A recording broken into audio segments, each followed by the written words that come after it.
Сәлем достар, бұл денсаулық үшін каналы.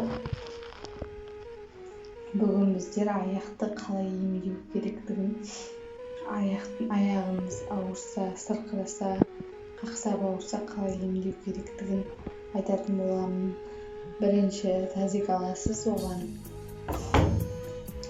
кір сабын жартысын немесе бәрін саласыз. Содан кейін оның үстіне ыстық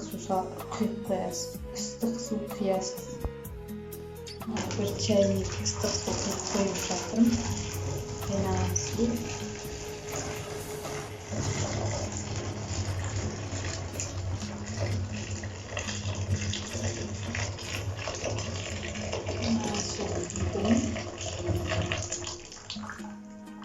Енді сәл шамы 5-10 минут кір сабын ерігенше күтеміз.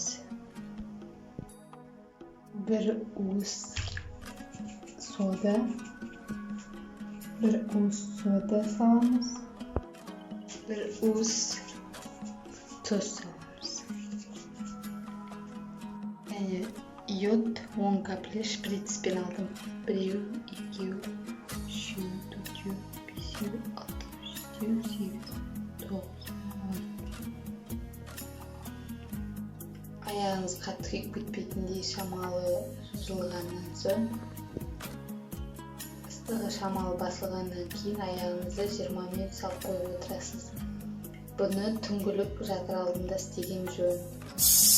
Аяғыңыздағы барлық ауырсынуды барлығын басады. Деніңіз сау болсын. Сау болыңыз, аман болыңыз.